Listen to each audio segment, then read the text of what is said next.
Alright, we're here. After roughly 10,000 games played, several teams rising and falling to expectations, the Americas RMRs have concluded, 7 teams have booked a date with Destiny in the Major in just a few weeks' time, and we are here to parse through all the death and destruction left in their wakes, make some sense of the nonsense in the tea leaves, and get an idea of what you can expect coming out of the Americas region as we ramp up through the rest of the RMR cycle. In some respects, things went exactly as I expected them to. In many others, we saw some insane storylines emerge out of nowhere. Most prominently would be Wildcard's insane run to first place in the event, and of course, Tomazin being one very stubborn Argentinian determined to rip and tear his way into the Major, though he did inevitably fall short. And of course, everything in between, and all of that culminates to make for one very long video. So hopefully you guys are ready, you got a drink, you got a snack, you have some games on the main monitor, you have me on the other so your ADHD is sated, and we can start getting into it bit by bit. But before we do, make sure you guys take a second, leave a like, leave a comment down below, and subscribe to the channel if you haven't already. It helps out immensely in the YouTube algorithm, so thank you for doing it. Also, tonight, after watching this video, I will be live at 8 p.m. Pacific Standard Time, co-streaming the first games of the EU RMR on my Twitch channel, twitch.tv/LionHeartZ2. Come on through, say hello, and a special thank you to PGL for giving me the opportunity to do that throughout the duration of the Major. It's been a lot of fun, and I hope to see you there tonight. Alright, let's go ahead and get started with the video. And first things first, this is going to be a very different format to my typical recaps. If you follow me on Twitter or at my new community Discord, top link in the description, you'll know that my first recap for the Asia RMRs was copyright struck soon after it went up. It was reinstated not that long after by PGO, who worked very quickly to help me out on that regard, and now PGO have laid out very clearly what the ground rules are for making content around the Major itself, and basically that means that my workflow had to change in a really big way. I couldn't rely on using the stream feeds to help streamline the process, no pun intended, for me getting the rounds for you to see in the background. Without access to use these resources, having to go through the demos myself and pull all of the rounds I would need to fill out this video would in short make the workflow for me pretty much unviable. So instead, I've made a compromise. We're going to be focusing on a much more talk show focused format for some of these broader videos. As we get deeper into the Major and we have daily coverage where there are less but more interesting games to cover, I will be doing my best to go into more detail where needed, but for the general background footage you're going to be seeing when I'm not specifically breaking down a round, it's just going to be clips from games I've played myself both on stream or offline, just to essentially fill the airspace.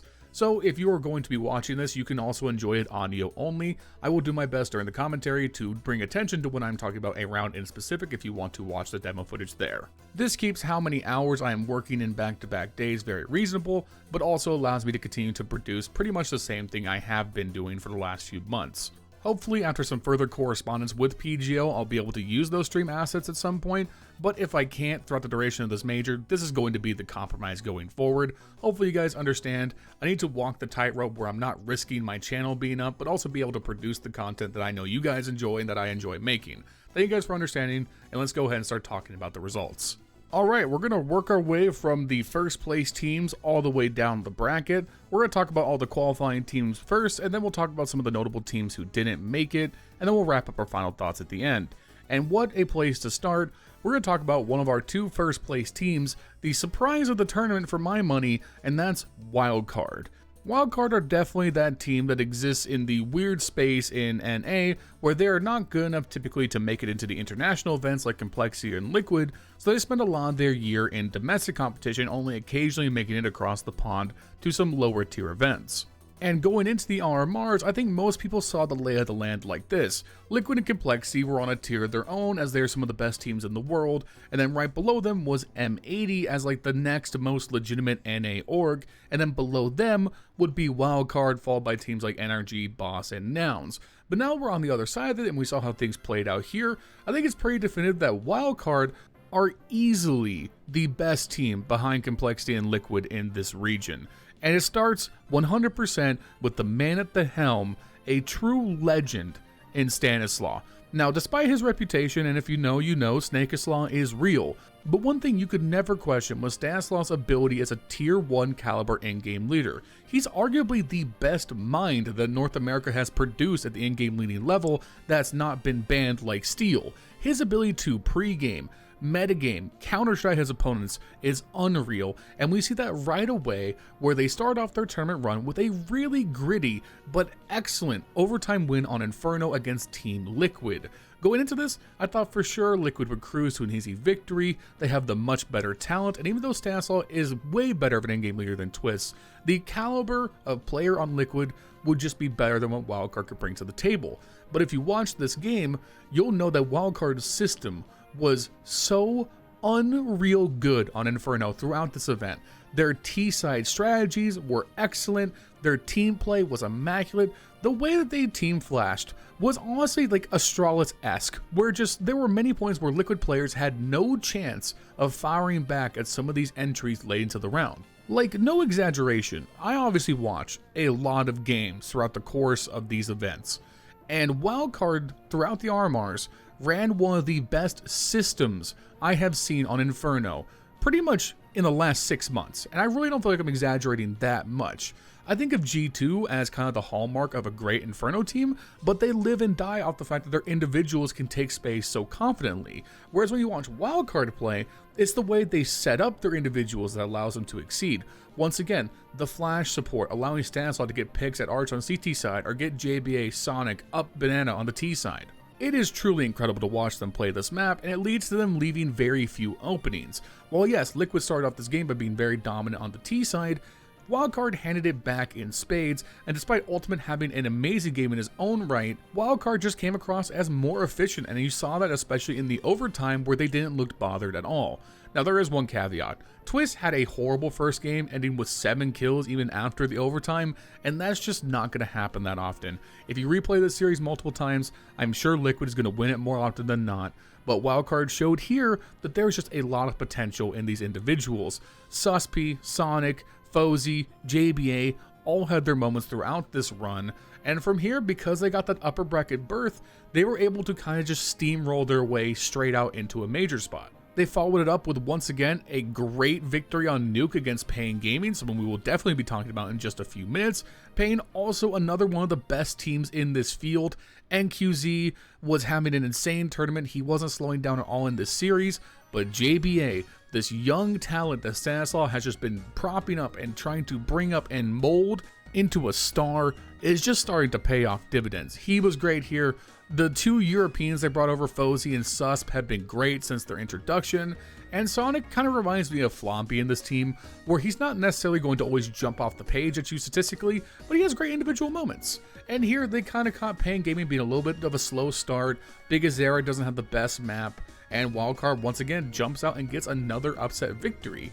And then they move to their first best of 3, the chance for them to qualify in first place, and they're playing 9Z, another team I had a lot of high hopes for in this event.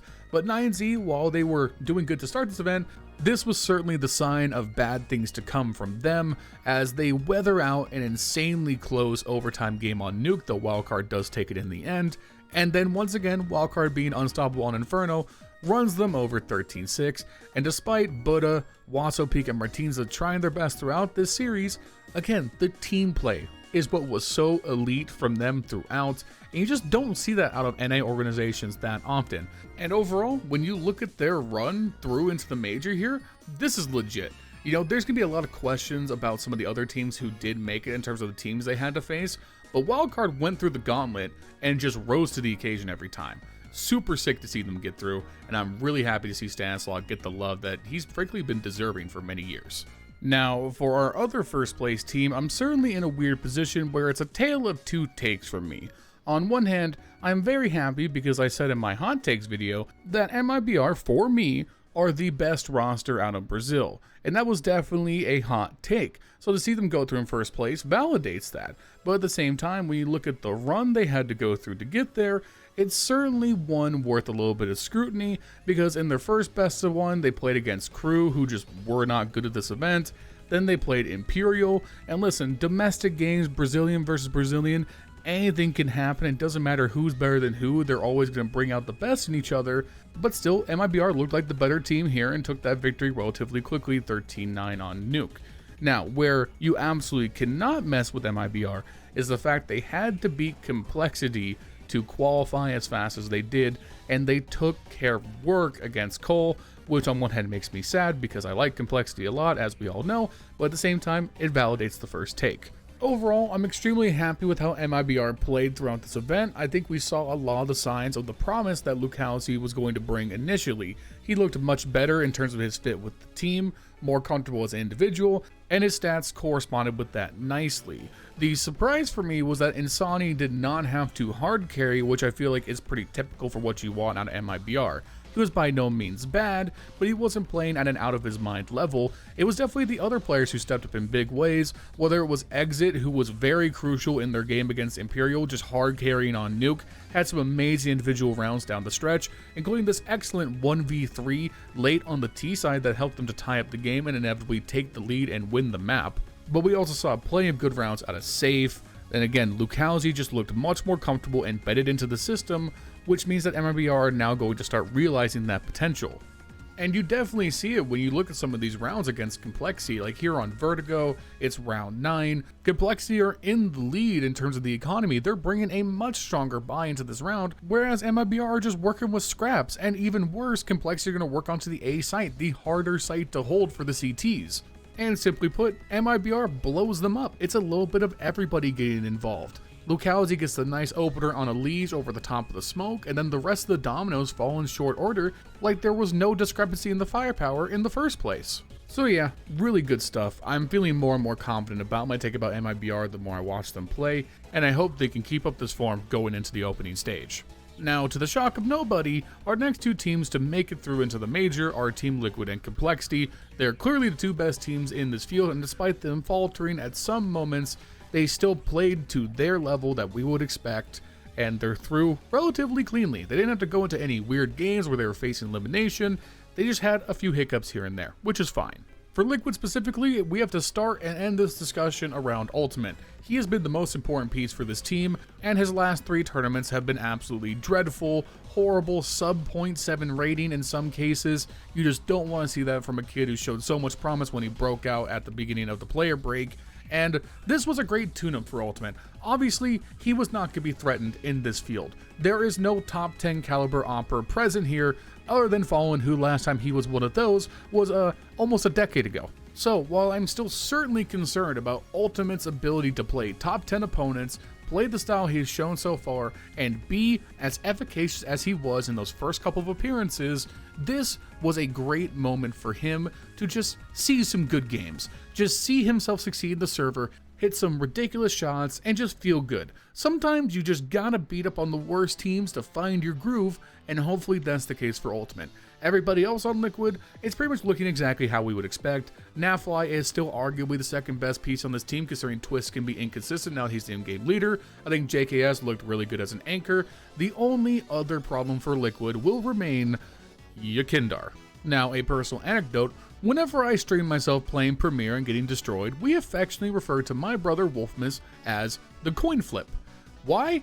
Because he is the most aggressive player I've ever witnessed play the game of Counter-Strike. And when it works, he's flying up mid at the speed of sound and absolutely dominating, and when it doesn't, he dies 15 seconds into the round, complains that everybody else is at fault, and then we lose. And I see the exact same issue with Yakindar, because good lord, the obvious, unforgivably bad deaths that Yakindar accumulates over the course of an event are astounding. Now, listen, with the Cadian and the Skulls lineup, Yakindar was a little bit insulated from being the biggest problem because there were other obvious glaring issues with the structure of the team, and now, seeing as how Ultimate might be able to turn around his form, the glaring hole left in Liquid is unfortunately Yakindar. If he could just shore up the mistakes, you can see the moments where he is good. He has those moments where he does his job correctly. He entries, he's aggressive, he hits shots. But when Yakindar fucks up, it is one of the most disastrous looking games you could ever find. And I don't have any faith in him.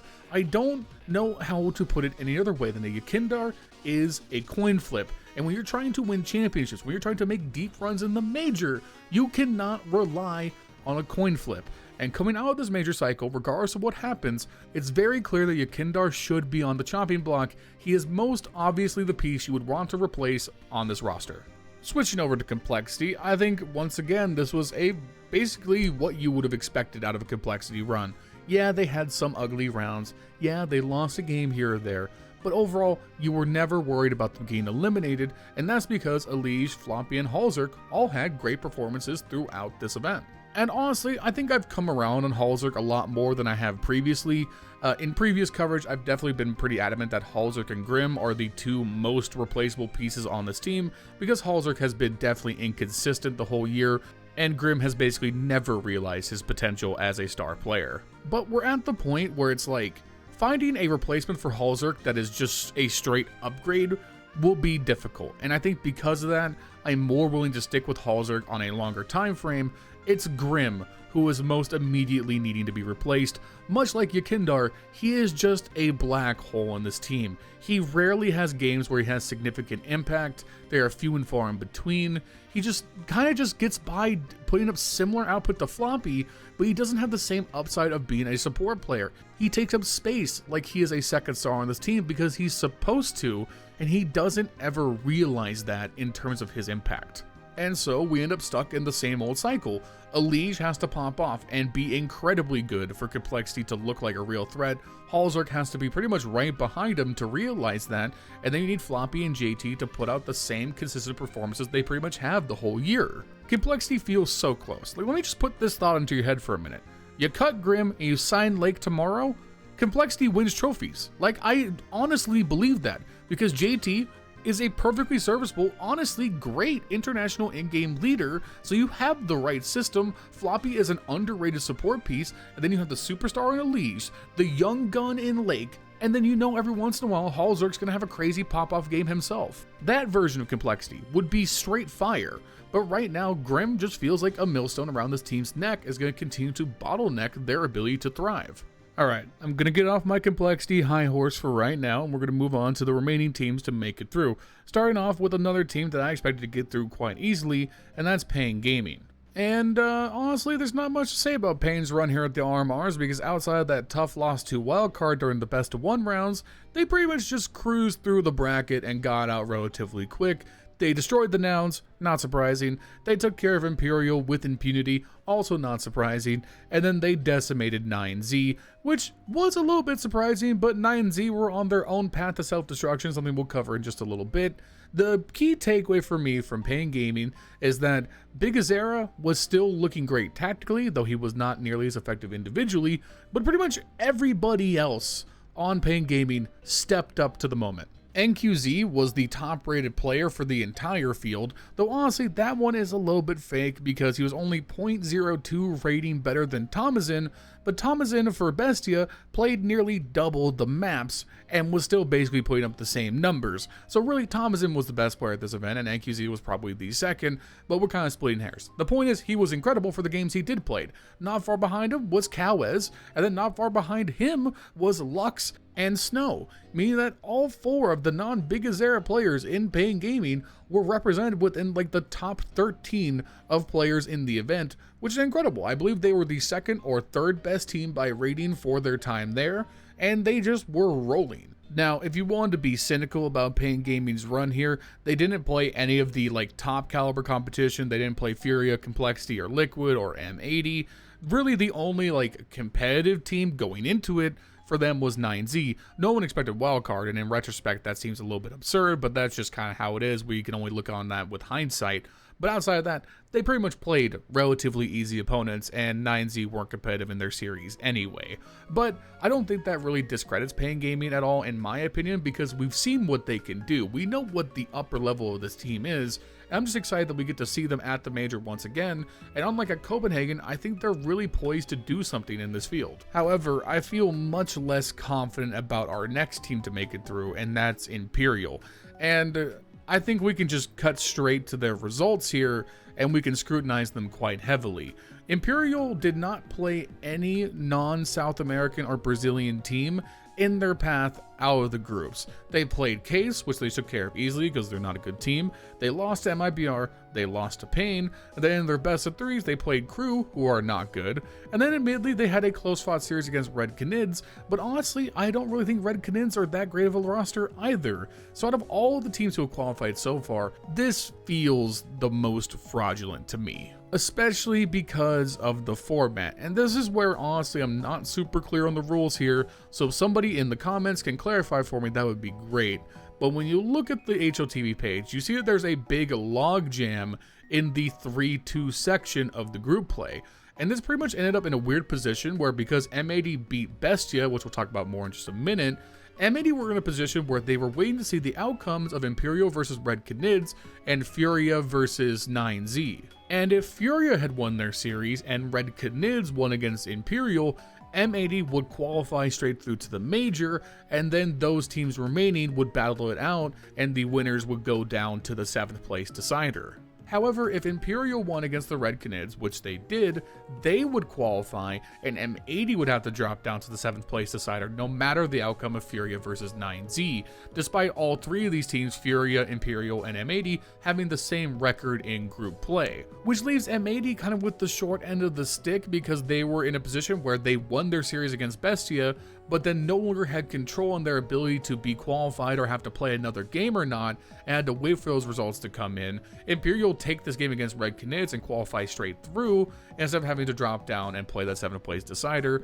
It just feels kind of unfortunate, and I think M80, if they had gone straight through, were going to be a better team than Imperial, or even if it was Imperial versus M80 in that 7th place decider, I think M80 are going to win that pretty much every single time. So again, just overall, it feels like, despite Imperial being a good team and me really liking them, they are the one team you can point out of these results and say, maybe they shouldn't have been there. And that leaves us with a final spot, number 7th, coming in last but certainly not least, it's Furia. And listen, on one hand, it would have been really funny to see Furia bomb out of this RMR, and I would have definitely laughed, but it is objectively good that they make it, because we get to see KSerato in another major, and I do think there is positive upside to Furia lately, despite the fact they waited till the 11th hour to actually qualify to the damn thing. Listen, at least they made it. And honestly, to best describe my feelings about Furia at current, I'm going to take a page out of my recent podcast appearance with Josh and TV, which you can find linked above right now. We talked about both the RMRs and some other major stuff. It was a pretty good discussion. Hopefully you enjoyed it if you check it out. But when talking about Furia, we're both in agreement on one thing. Furia are the epitome of a team where you watch them play and someone's like, oh my god, I can't believe they did that.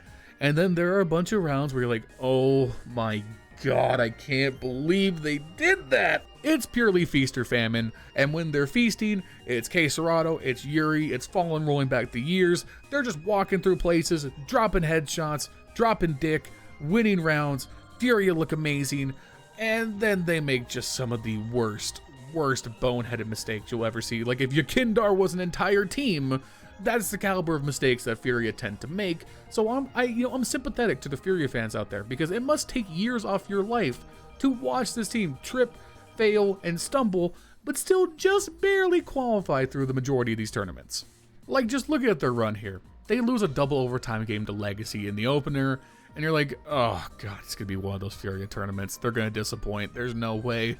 But then they get pretty much the best possible bracket on their way out of the best of ones, where they take care of Case 13-5, they smoke Boss 13-1. Of course they're going to beat those teams, unless like lightning strikes KSerato where he stands.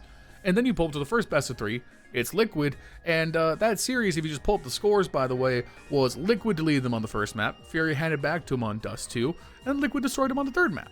But hey, on that Dust 2, man, Furia looked pretty good, that's the potential. And finally, in their must-win match to make it to that 7th place tiebreaker, they come up against 9Z, who are plummeting out of the tournament at this point. Oh my god, their run was disastrous. And Furia kick it into high gear and don't look back until they've decimated both 9Z and M80. And if you watched either of these series, it was like comical how on fire Furia were. Where it was just like KSerato or Yuri or even Cello or Skulls would just walk into space, take 2 kills, blow up at a bomb site, rinse, repeat, we're in the major. Against M80, it got to the point where I couldn't help but laugh how many rounds on Anubis where KSerato went to the A site, got 2 kills, went to the A site, got 2 kills. Went to the A site, got 2 kills. Through smoke, headshots, one taps, I don't know. I'm a top 10 player in the world. My name is Serato. I sign terrible contracts and I click heads. So yeah, overall, will Furia do something in the major? Possibly. I mean, I don't know, dude. The Furia tagline at this point is embrace chaos, develop paranoia. And sure, they could do something. I certainly cannot figure out if they will or not. Alright, so now we've talked about the teams who have made it, let's take a little bit of time to talk about some of the teams who didn't, but showed some promise here. And we're going to start firstly with Bestia, and by Bestia, I mean we're just going to talk about Tomazin, because, oh my god, did this man light on fire. Like, full on, we watched somebody achieve Super Saiyan God in real time in the back half of this RMR. I mean, look at these stats. Now listen, stats aren't everything, for sure. They are not. Stats only tell one part of the story, but they certainly tell a lot about this story. Ending the event where you got eliminated with a 1.37 rating, and keep in mind that under rating 2.1, it's a lot harder to get those super high ratings, so this is legit as fuck. But also the other stats tell so much. 97 ADR, nearly 100 damage a round, and almost a full kill per round for the entire event. I mean, for a rifler, these are donk stats. Like, the only other player this year who is a pure rifler who has done this to at all the same capacity has been Donk and Nico. And that is wild because Tomazin is someone that nobody heard of before this event started. Now, of course, could this be a flash in the pan? Sure, that's very much possible. But dude, if you didn't see any of this kid's highlights, go watch some of them. He's 20 years old, but that eye test does not lie. That there is something special potentially here with him. And for sure, this man's going to get signed. I don't see any reality where he doesn't move to a better organization after this major cycle, and somebody's going to take a chance on him. And I really hope he realizes it, because you don't want to see one-offs. Nobody wants to see that. I want to see Tomazin grow, develop, continue to realize what he has shown here, and he was electric even when his team left him behind, especially in those last moments against M80.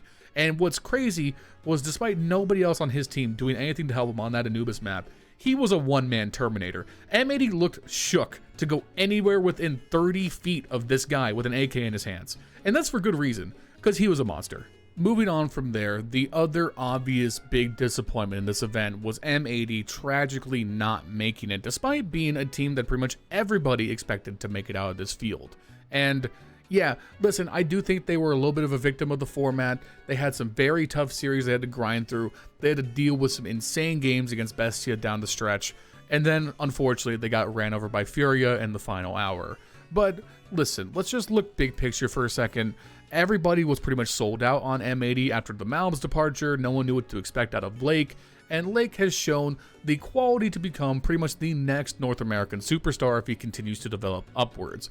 I think they have a very solid lineup built around him. Sin, Slacks, they all have a lot of upside. I would say the only piece that definitely draws me away from M80 is Swisher. I think he had a very up and down tournament, and there were moments where he looked completely lost, making some very, very obvious errors that are just unforgivable at this level.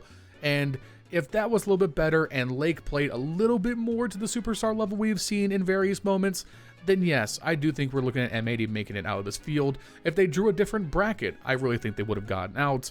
And at the end of the day, they're a young roster. They need to continue developing these talents, progressing forward. Hopefully they make the decision to go international as we move into next year's open circuit, because playing domestically is just going to be a waste of time for them. And we get to see Lake in the next major, because he's clearly got the good stuff. He's clearly going to be one of those guys over these next few years to watch, and it is unfortunate that we don't get to see him at a major just yet. And that leaves us with talking about 9Z, who, there's no other way to put it, had a disaster run here at the RMRs.